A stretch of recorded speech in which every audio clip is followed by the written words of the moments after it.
জানি dots corner নামে। প্রত্যেকটা মেডিকেল কলেজের মধ্যে অথবা সদর হসপিটালের মধ্যে ডটস কর্নার আছে।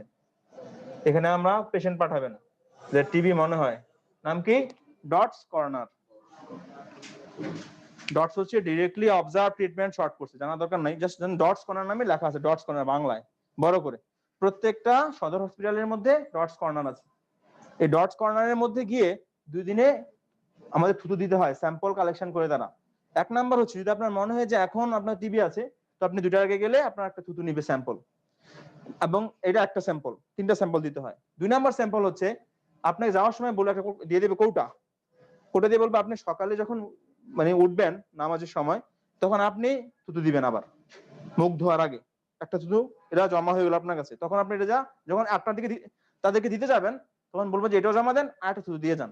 3টা স্যাম্পল তারা নেয়, একটা যখন যাবেন তখন, আর হচ্ছে একটা দিয়ে দেয় সকালে কন্টেনারে করে নিয়ে আসতে হয়, আর একটা যখন কন্টেনার জমা দিবেন তখন তারা নেয়। এগুলো নিয়ে তারা পরীক্ষা করে এবং 2-3 দিনের মধ্যে রিপোর্টটা জানিয়ে দেয় জিন এক্সপার্ট করে। তাহলে এটা হচ্ছে যে ডটস কর্নার। নাম কি? Dots corner. যদি বলেন যে এলাকার মধ্যে টিবি আছে, ভাই ডটস কর্নারে যান, আপনার আগে শুধু পরীক্ষা করতে হবে। লিম্বনের কথা কি বললেন ওই সময়, ওটা আসলে গলার মধ্যে কি ফুলে যায়, মানে কি হাতে স্পর্শ করে যেরকম? হ্যাঁ, বড় বড় গুটলি হয়ে যায়। ধরেন এটা গলার এখানে এটা ঘাড়, আর এখানে এটা হাড্ডি আছে, নাম হচ্ছে তার ক্লেভিকল। এই ক্লেভিকলের এখানে নিচের দিকে লিম্ফ নোড আছে অনেকগুলো, গলার এখানে লিম্ফ নোড আছে। তো এগুলো যখন টিবির কারণে যখন টিবিটা স্প্রেড করে, এগুলো এখানে যায় বসে এগুলো ফুলাই যায়। এগুলো যখন আপনি এখানে হাত দিবেন দেখবেন যে গুটলি হয়ে গেছে বড় বড়, কাঁধের উপরে, গলায়, সব জায়গার মধ্যে। লিম্ফ নোড তো হবে নাই, পিছনেও আছে, এখানেও আছে, চেইন আছে। হ্যাঁ, এগুলো বেশি যখন ছড়াই যায় তখন হয়। হ্যাঁ, টনসিলের মতো। হ্যাঁ, টনসিলটা একটা লিম্ফ নোড, যেটা আমরা দেখি আর কি, কিন্তু এগুলো দেখি না। টনসিলটা একটা লিম্ফ নোড। হচ্ছে ঠিক আছে। তাহলে আমাদের এখন পড়তে হবে, আমরা যেগুলো বললাম যে স্পুটাম কিভাবে দিব, ট্রিটমেন্ট দেবো। ট্রিটমেন্ট তারা কি দেয় জাস্ট জানার জন্য আপনাদেরকে, যাতে আপনারা জেনে থাকেন এতটুকু। আর আপনারা তো এগুলো প্রেসক্রাইব করলে দিবে না তারা, মানে সেন্টার থেকে ওষুধ দিবে না। এখানে ডাক্তারদের রিকুইজিশন লাগে, স্পুটাম টেস্ট লাগে, এরপরে তারা ওষুধ দেয়। এটা ফ্রি, এবং যে ডটস কর্নার থেকে এটা ফ্রি দেওয়া হয়। হ্যাঁ, তো এখানে ওষুধগুলোর নাম আমি বলি একটু, যদি আমরা একটু মনে রাখেন। আচ্ছা, এটা দিলে কষ্ট হবে, এটা 4 মাস আর 2 মাসের কোর্স। আমরা করব যে যাদের প্রাইমারি টিবি হয়, মানে প্রথম টিবি হয়েছে তাদের ক্ষেত্রে আমরা 6 মাসের একটা ওষুধের ডোজ বা কম্বিনেশন করে দেই। কয় মাস? 6 মাস। 6 মাসের মধ্যে 4 মাস খাবে, 4 মাস আর 2 মাস করে খাবে।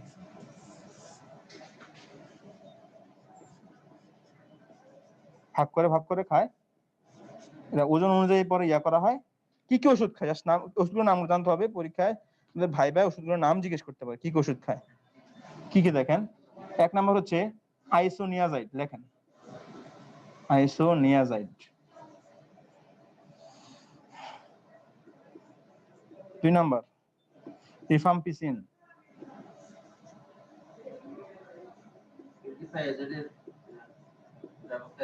না, কোথেকে থাইরয়েড হবে এটা?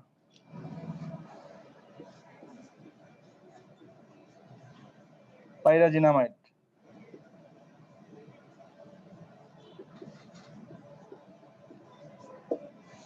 ইথামবিউটল।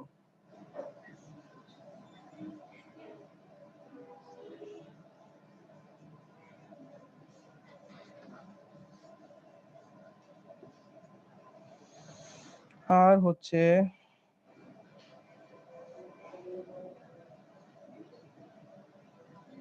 আর লাগবে না, এগুলো দেওয়া হয়। বলছি আমি।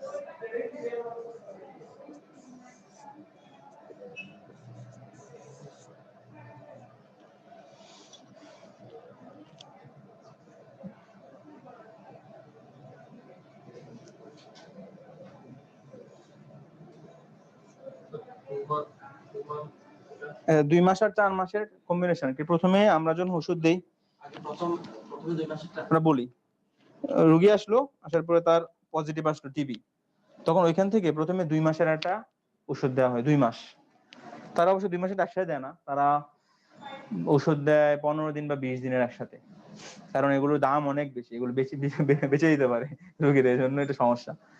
তো প্রথমে 2 মাসের ওষুধ দেয় 4টাই, এই 4টা দিয়ে বানানো একটা ওষুধ দেয়, 4টা একসাথে দিয়ে একটা ওষুধ বানানো হয়। 4টা ওষুধ একসাথে করে একটা ওষুধ বানানো আছে তাদের কাছে, লাল কালারের বড়, এগুলো গিলতে অনেক কষ্ট হয়, এটা কষ্ট, বড় ওষুধ। তা আমি খেয়েছি, আমি জানি আর কি। তো আমার পালমা টিভি হয় না, অন্য টিভি হয়েছে আর কি। তো এই আইসোনিয়াজাইড, রিফাম্পিসিন, পাইরাজিম, ইথাম্বিউটল, এই 4টাকে একসাথে করে একটা ওষুধ বানানো হয়। এই ওষুধটা ওজন পরিমাণে দেয়া হয়, সে কি 1টা খাবে না 2টা খাবে না 3টা না 4টা খাবে। এবারে 60 ইয়ার হলে, 60 কেজি হলে তার ওজন, তাকে 4টা ওষুধ দেওয়া হয়। মানে এগুলো যে বানানো ওষুধ, একটা ওষুধ বানায়, এরকম 4টা ওষুধ দিয়ে সে প্রতিদিন সকালে খাইতে হয়, 4টা ওষুধ একসাথে, একসাথে ওষুধ 4টা খাইতে হয়। এরা আপনার কম্বিনেশন দরকার নেই, আমার মনে হয় এটা আপনার জন্য জটিল হবে, জানার জন্য আমি পার্সোনালি বলবো জটিল হয়ে যাবে অনেকের জন্য, এবং এগুলো পড়াগুলো অনেকগুলো ক্যাটাগরি আছে, 2 3 4 5, তো আমি পার্সোনালি বলবো আর কি এটা আপনাকে। তো এই 2 মাসের মধ্যে, প্রথম 2 মাসে এই 4টা কম্বিনেশন দিয়ে একটা ওষুধ বানানো হয়, এবং এরকম ওষুধ 4টা করে খাইতে হয় তার মিনিমাম, বা 3টা 4টা ওজন অনুযায়ী, যাই হোক না, একসাথে 4টা খাইতে হয়। এটা হচ্ছে তার ডোজ। তার যে প্রাইমারি টিবি 6 মাসের মধ্যে 2 মাস সে এই 4টা দিয়ে বানানো একটা ঔষধ, এরকম 4টা ওষুধ খাবে। পরে আমি শেষ করি একসাথে, পরে এই পরের 4 মাসে সে এই প্রথমটা এবং এই 4 নাম্বারটা দিয়ে তারা ওষুধ বানানো আছে, এই 2টা ওষুধ একসাথে বানানো দিয়ে তারা আরেকটা ওষুধ বানায়, এগুলা পরের 4 মাসে খায়। প্রথম 2 মাসে এই 4টা ওষুধ দিয়ে বানানো একটা ওষুধ সে তার ওজন পরিমাণে খায়, এবং পরের 4 মাসে এই 2টা কমে যায়, এই 2টা বাদ, রিফাম্পিসিন, পাইরাজিনামেট বাদ দিয়ে আইসোনিয়াজাইড আর ইথাম্বিউটল দিয়ে যে ওষুধগুলো বানায়, এগুলো তাদের খায়। এটা আপনাদের ইয়া না, কারণ তারা ওষুধ বানিয়ে দিবে আপনাদেরকে, এটা আসলে জটিল আর কি। জানতে হবে যে সে 2 মাস আর 4 মাস খায়, 2 মাসে, প্রথম 2 মাসে একটু বেশি খেতে হয়, 4 মাসে কম খেতে হয়। সাথে তাদের একটা জিনিস দিতে হয়, এটাকে বলা হয় পাইরিডক্সিন, ভিটামিন B6, 6 ভিট নামে পাওয়া যায়, 6 ভিট নামে পাওয়া যায়, যেটা বাজারে পাওয়া যায়, দাম অল্প, এটা হচ্ছে ভিটামিন B6। কারণ কি, এই ওষুধগুলো খাওয়ার পরে তার নার্ভের কন্ডাকশনে সমস্যা হয়, পেরিফেরাল নিউরোপ্যাথি, মানে সে দেখা যায় যে মানে হাতে পায়ে তার অবশ লাগে। এই পাইরাজিনামাইড, এই জিনিসগুলো, এটা কালপ্রিট মেইন ঝামেলাটা করে নার্ভের মধ্যে গিয়ে, সে নার্ভের কন্ডাকশনের মধ্যে সমস্যা করে, যেন তার মনে হয় যে হাত পা ঝিমঝিম করে, এটাকে বলা হয় থেকে, আচ্ছা বাদ দেন, এটা বলার দরকার নেই, ঝিমঝিম করে বুঝবে, আমার মনে হচ্ছে যে অবশ লাগে হাত পা। কিন্তু এই জন্য ডাক্তাররা কি করে, এটার সাথে কম্বিনেশন হিসেবে পুরো 6 মাসের জন্য প্রতিদিন একটা করে 6 ভিট দিয়ে দেয়, বা 2টা করে 6 ভিট দেয়। 6 ভিট দোকানে পাওয়া যায়, এটা হচ্ছে ভিটামিন B6। ভিটামিনটা দিলে সে নার্ভের কাজগুলো সুন্দরভাবে যেতে করতে পারে, সে সাহায্য করে, আর সমস্যাটা হয় না। তাহলে এটা হচ্ছে যে আমাদের টিউবারকুলোসিসের যদি ট্রিটমেন্ট না করি অনেক কমপ্লিকেশন হতে পারে। কি কমপ্লিকেশন হতে পারে এখান থেকে আমরা জানতে পারি? এক হচ্ছে প্লুরাল ডিফিউশন হতে পারে, 2 নাম্বার হচ্ছে 6 ভিট সবাই খেতে পারবে, কিন্তু বেশি খেলে প্রবলেম না, ভিটামিন বেড়ে গেলেও সমস্যা, কমে গেলেও সমস্যা। এই জন্য শখে খাওয়ার দরকার নেই, আমাদের বডিতে যারা আমরা খাচ্ছি, এভারেজ যারা 50 ইয়ার্স পর্যন্ত যারা যে খাবারগুলো খায়, এগুলো আমাদের বডিতে ভালো সাপ্লাই দেয়, লিখছেন তো না? এই জন্য বাইরে থেকে যেমন, আচ্ছা 2 মাসে 4টা ওষুধ দিয়ে বানানো তাদের একটা কম্বিনেশন আছে, প্রতিদিন 60 বছর এভারেজ যদি হয়, তাহলে তারা মেপে দেয় ওজন কত, 60, কত থেকে 60, ধরেন এই 39 থেকে 60 বা 51 থেকে 60, এরকম একটা রেঞ্জের মধ্যে আসলে তাকে 4টা দেয়। যদি সে 35 থেকে 39 পর্যন্ত থাকে, 35 থেকে 49 পর্যন্ত থাকে, তাকে দেয় 3টা। তাদের কাছে এটা চার্ট আছে ওজন অনুযায়ী, তো তাদেরকে এটা, এরপরে যদি এরকম হয় 2টা, যদি দেখা যায় যে 65 এর উপরে, তাকে 5টা খাও, 5টা। অনেক কষ্ট হয় এটা আর কি, 5টা খাইতে, এই বিশাল ট্যাবলেট, এগুলো অনেক কষ্ট হয় খাইতে, খালি পেটে এই সকালে আর কি খালি পেটে খাইতে হয়, এবং সে প্রতিদিন খাইতে হয়। যদি পরপর তার 1 দিন বা 2 দিন লস হয়, তাহলে যাও আবার প্রথম থেকে খাও, আবার 6 মাস খাও, আবার 6 মাস খাও, আজকে থেকে অফ, এরপর থেকে 6 মাস শুরু করো। এটা হচ্ছে কথা আর কি। এই জন্য যাদের আছে তারা যে ডটস কর্নারে গেলে তাদেরকে বলে যে আপনাদের আশেপাশের নিকটস্থ কোনো ইমাম সাহেবের অথবা কোনো ক্লিনিকের মধ্যে চাকরি করে এমন নার্সের নাম্বার দেন, যে আপনাকে তদারকি করবে, যার থেকে আমরা জানবো এই জিনিসগুলো। তো এই জন্য একজনের আন্ডারে থেকে দেয়, এবং আপনাদের থেকে জামানত হিসেবে 200 টাকা বা কত টাকা জেনে নেয়, পরবর্তীতে টাকাটা ফেরত দেয় তারা আর কি। এটা তাদের কাজ আর কি। এটা ভালো একটা কারণ এখানে সব ফ্রি, কোনো টাকা লাগে না এখানে। সরকারি বলতে ব্রাক নিয়েছে, এটা ব্রাকের সাথে সরকারের একটা কোলাবোরেশন আছে, ওখান থেকে তারা এই কাজটা করে দেয়। ওর অনেক দাম ভাই, কিনতে যা দেখেন, বাজেট বেচে না, তা অনেক দাম। পাওয়া যাবে, শেষের কম্বিনেশনটা প্রথমটা পাওয়া যায় না। হ্যাঁ তাই আমি ঢাকার 8-10টা ফার্মেসি খুঁজছি, কিন্তু আমি খুঁজে পাইনি। 8-10টা ফার্মেসি হাজারে তো থাকবেই, কারণ এই 4টার কম্বিনেশন দিয়ে বানানো ঔষধ অনেক দাম, তারা সেল করে না। এটা তো আমি বলবো, এটা বলে দিব আপনাদেরকে, কি যে বলেন। আচ্ছা তাহলে আমাদের টিভি শেষ ভাই, একটু আমাদের ক্লাস শেষ হলে কথা বলতে হবে ইনশাআল্লাহ।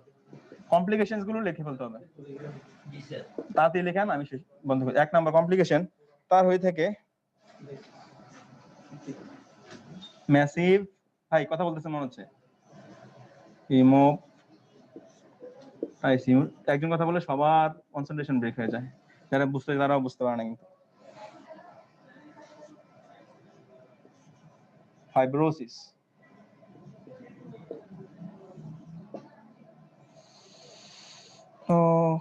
obstructive bowel disease,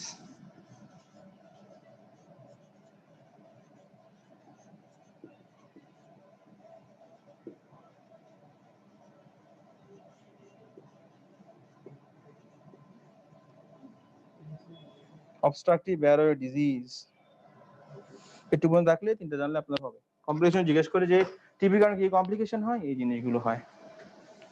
তাহলে আপনি যদি দেখেন যে কোনো রোগী এসে আপনাদেরকে বলে ভাই প্রতিদিন সন্ধ্যায় জ্বর আসে, রাতে ঘাম দিয়ে ছাড়ে, ওজন কমতেছে, খাবারের রুচি নাই, তাহলে বুঝবেন যে তার টিবি হইতে পারে, কাশি আছে সাথে।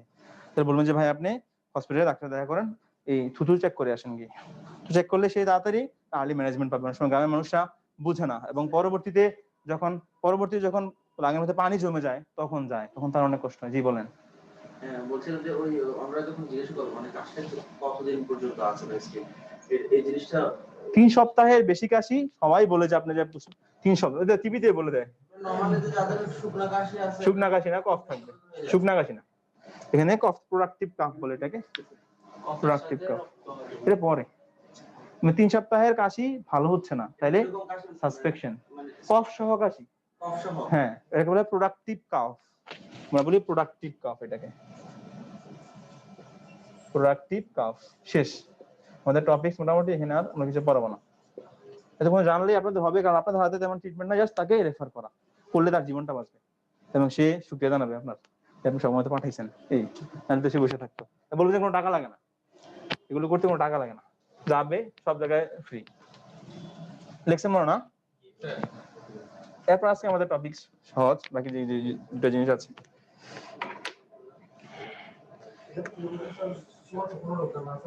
অবশ্যই তো আছে। আমি বলি না, আমি বলি যে আপনার থুতু লাগবে, তার হইতে পারে, এই জন্য অবশ্যই মাস্ক, সবাই সেপারেশন থাকতে হবে তার থেকে, তার হ্যাঁ কাফ থেকে সরাইতে পারে, কাফের মধ্যে এই টিউবারকুলোসিসের জীবাণুটা থাকে, এই জন্য তাকে বলতে হবে যে অবশ্যই মাস্ক, সবসময় মাস্ক করে থাকতে হবে তার। যদি তার পালমোনারি টিবি হয় বা ফুসফুসীয় টিবি হয়, আমরা পড়বো এখন কমন কোল্ড।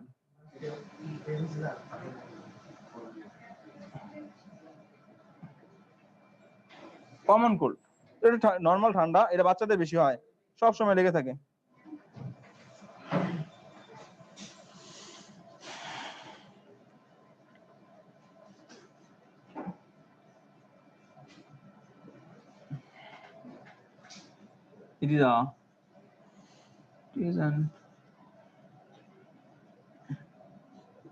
লিখেন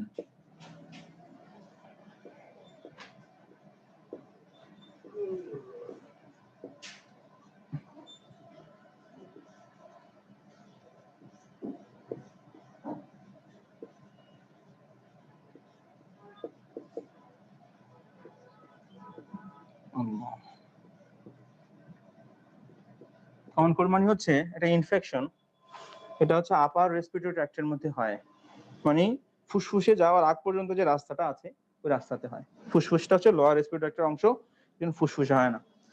আমাদের ল্যারিংস, ট্রাকিয়া এই এলাকাগুলোর মধ্যে কমন কোল্ড হয়ে থাকে। কমন কোল্ড মেইনলি হয় রাইনো ভাইরাস দ্বারা, যেটা লাগবে না, লাগবে যে সিমটম সে কি কি নিয়ে আসে, অল্প পড়া আজকে লিখে ফেলেন, আদান দিয়ে দিলে আবার আপনাদের পড়া শেষ।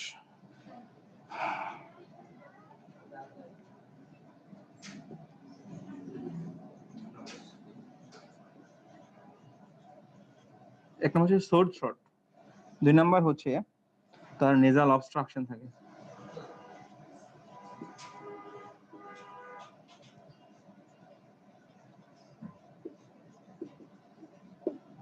নেজাল অবস্ট্রাকশন থাকবে। 3 নাম্বার হচ্ছে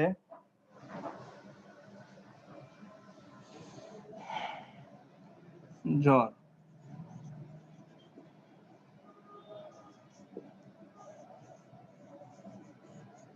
কাফ থাকবে,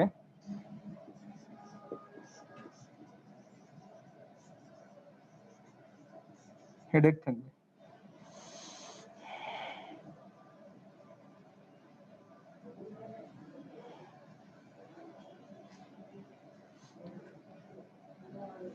লিখছেন তো না? তাহলে শর্ট শর্ট মানে গলা ভাঙা, মানে গলা ভেঙে যায় বলি না, এটাকে বলা হচ্ছে শর্ট শর্ট। শর্ট শর্ট গলা ভাঙা আর গলা ব্যথা, দুইটা, গলা ভাঙলে গলা ব্যথা থাকবে নিশ্চিত, তার গলা ভাঙে তার অনেক ব্যথা থাকে। আর আমাদের বাংলায় আমরা যেটা বুঝি আর কি, গলা ভাঙা, গলা ব্যথা থাকলে প্রচুর, গলা ভাঙা থাকলেই ব্যথা হয়। আর 2 নাম্বার হচ্ছে নেজাল অবস্ট্রাকশন, আমাদের নাকটা বন্ধ থাকবে। 3 নাম্বার হচ্ছে ফিভার, জ্বর থাকবে, কাফ থাকবে, হেডেক থাকবে, মাথা ব্যথা থাকবে। এটা নরমাল যে কোনো পেশেন্টের হইতে পারে এবং এগুলো কমন একেবারে। নাক বন্ধ থাকবে বলতে মানে সর্দি হ্যাঁ হ্যাঁ, সর্দি জমে যাবে নাকের মধ্যে একেবারে, পানি পড়বে না, পানি পড়বে না, হ্যাঁ পানি প্রথমে পানি পড়বে এরপরে জমে যাবে, প্রথমে পানি আসে এরপরে জমে যায় এই আর কি। হ্যাঁ, কফ কফ মানে কাশি, হেডেক, মাথা ব্যথা। লিখে ফেলছেন মনে না? সাইনাস ব্লক হয় কারণে নাক বন্ধ হবে এমন না,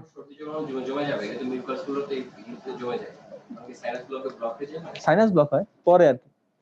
সাইনাসের কারণে নাকের ব্লক হবে না, যে সাইনাসে ইনফেকশন থাকে, সাইনাসে ইনফেকশন থেকে নাকের ব্লক আসতে পারে, নাকের ব্লকের কারণে সাইনাসে ইনফেকশন হতে পারে না সচরাচর আর কি।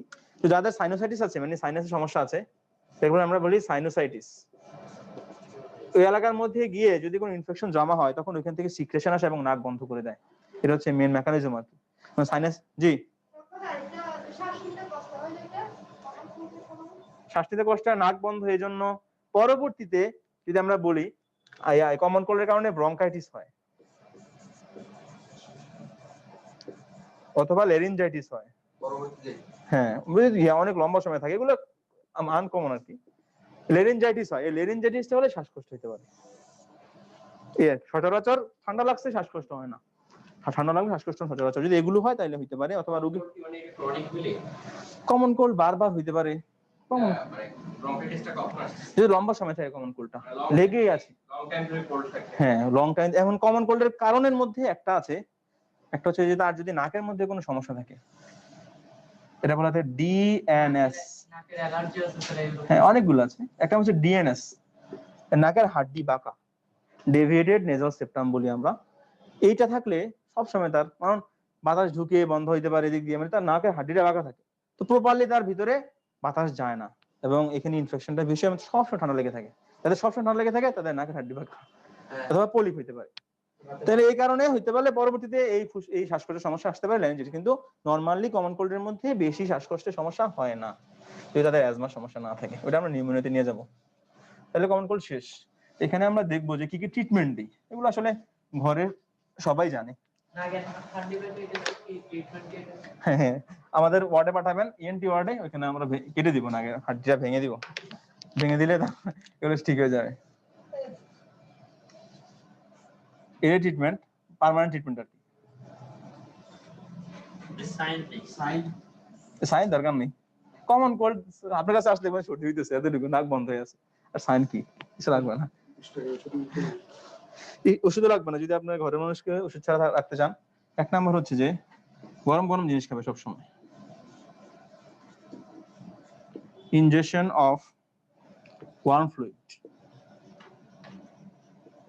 মানে যা দিতে পারেন আপনি, বলবেন যে লেবুর পানি খাও সকাল সন্ধ্যায়, বলবেন যে আদা চা খাইতে পারো, মশলা চা খাইতে পারো, মানে গরম তার ঢুকতে হবে। ঢুকলে অবস্ট্রাকশন গুলো গরমের কারণে এগুলো লিকুইড হয়ে বের হয়ে যাবে সবকিছু, তাহলে তার ভালো লাগবে। তাহলে ইনজেকশন অফ ওয়ার্ম ফ্লুইড, গরম পানি খাইতে পারে, লেবু পানি খাইতে পারে ওয়ার্ম যেগুলো, তারপরে চা খাইতে পারে, রং চা যেগুলো আছে এগুলো এখানে ভালো কাজ করে। এই একটা হচ্ছে ইনজেকশন অফ ওয়ার্ম ফ্লুইড। 2 নম্বর হচ্ছে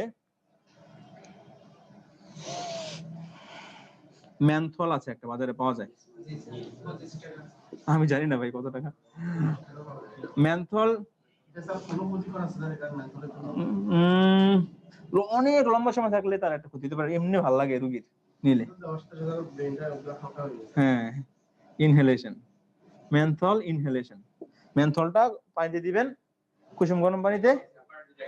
হ্যাঁ, মেন্থল ভ্যাপার ইনহেলেশন এই জন্য বললাম, এটা শ্বাস দিয়ে টানবে।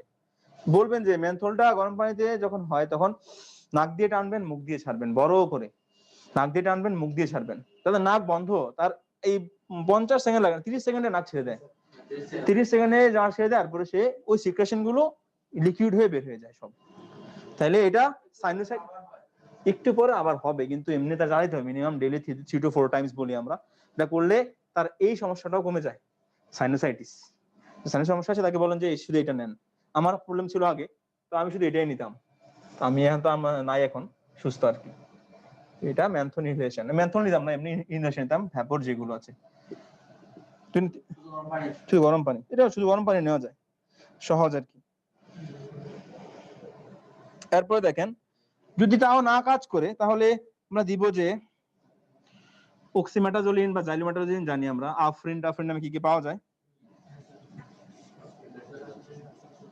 অক্সিমেটাজোলিন, আফরিন নেজাল ড্রপও আছে, স্প্রেও আছে। সেটার দাম মনে 110 টাকার উপরে, ড্রপটা 10-15 টাকা হবে। অক্সিমেটাজোলিন অর জাইলোমেটাজোলিন আমরা বলি। এটা আমরা ড্রপ দিলে প্রতি নাকের মধ্যে 1 ড্রপ করে 3 থেকে 4 বার যদি দেয়, তাহলে এটা মোটামুটি নাকের অবস্ট্রাকশন কমে যায়। তারপরে আর কি হইতে পারে, আর লাগবে না। এগুলো হচ্ছে তার প্রিভেন্টিভ জিনিস। এই মানে মেইনলি হচ্ছে গরম গরম খেলে, ঠান্ডা ওয়েদার থেকে দূরে থাকলে 1 ড্রপ করে দিবে, 1 ড্রপ করে স্প্রে 1 চাপ দিতে পারে। সাইড ইফেক্ট লম্বা সময় নিতে পারে না, লম্বা সময় নিতে পারে না, কোনো কিছু লম্বা সময় নেওয়া যায় না আর কি। 1 মাস ইউজ করতে পারে, লম্বা সময় নিতে গেলে এটা আবার উল্টা রিয়েক্ট করে আর কি, এই জন্য লম্বা সময় দেয়ও না। এবং কমন কোল্ড তো লম্বা সময় ট্রিটমেন্ট উপযোগী ওষুধ মানে রোগও না, ঠিক আছে, এটা সিমটমস।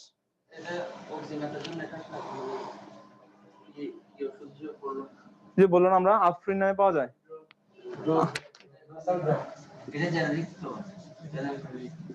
এই আফরিন দেখেন, এই আফরিন নামে মুছে দিলাম, আফরিন নামে পাওয়া যায়। হ্যাঁ, এটা পাওয়া যেতে পারে। কত দিন দিন বেরোচ্ছে, সব শেষ তো না, লেখা শেষ শেষ, তাহলে তো হইলোই, আপনি দিয়ে দিন সবাইকে। এবার আমরা পড়বো ইনফ্লুয়েঞ্জা।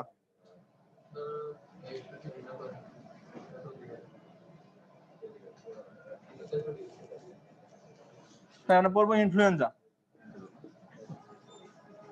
আমাদের শেষ ক্লাস। ইনফ্লুয়েঞ্জা একটা ভাইরাস দিয়ে হয়, ইনফ্লুয়েঞ্জা একটা ভাইরাল ক্রিয়েটেড ডিজিজ। এখন এগুলো নাই, কারণ বাচ্চাদেরকে যে টিকা দেওয়া হয়, টিকা দেওয়ার মধ্যে এটার ভ্যাকসিন আছে, যার কারণে ইনফ্লুয়েঞ্জাটা এখন পাওয়াই যায় না, রেয়ার কেস আর কি। তাহলে এটার আমরা যে অল্প অল্প জানবো, লাগবে না তেমন। কি কি আছে দেখেন সিমটমস এর মধ্যে।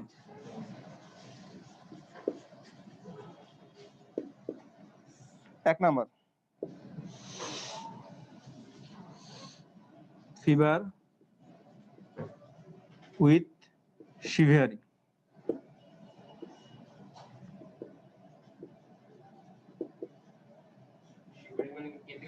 কাঁপুনি দিয়ে জ্বর আসা।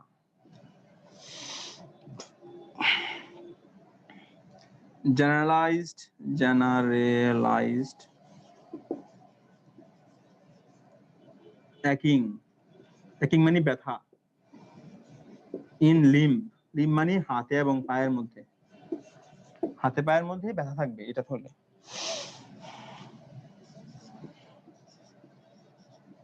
সিভিয়ার হেডেক,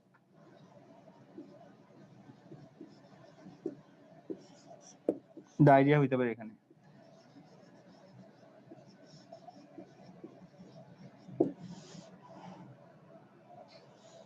লিখে বলছেন মনে না?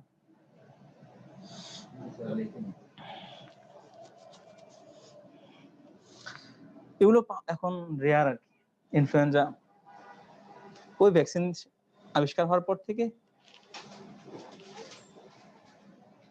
এটা আর তেমন পাওয়া যায় না এখন। এক সময় অনেক বেশি ছিল, মানুষ এটার কারণে অনেক। জেনারেলাইজড অ্যাকিং ইন লিম্ব, লিম্ব মানে হচ্ছে আমাদের হাত এবং পা, জেনারেলাইজ মানে সারা হাত পায়ের মধ্যে, অ্যাকিং মানে হচ্ছে ব্যথা। এটাকে আমরা পেইন না বলে অ্যাকিং বলি, ব্যথা। তারপর সিভিয়ার হেডেক, প্রচন্ড মাথা ব্যথা থাকবে, ডায়রিয়া থাকে প্রায় 70% কেসের মধ্যে।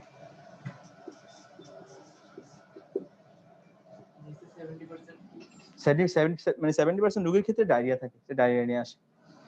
এগুলোতে মানুষ সচরাচর আসে না, এখন পেশেন্ট নাই। দেখে ফেলছেন মনে না?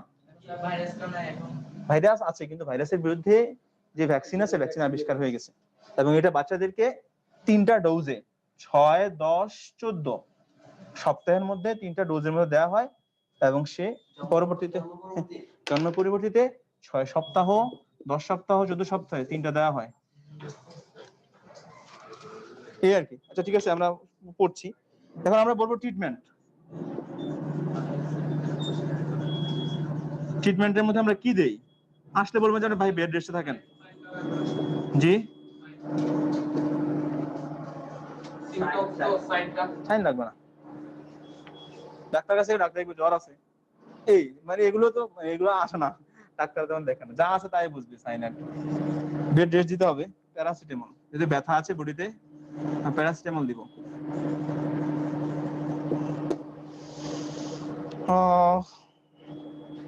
আর এখানে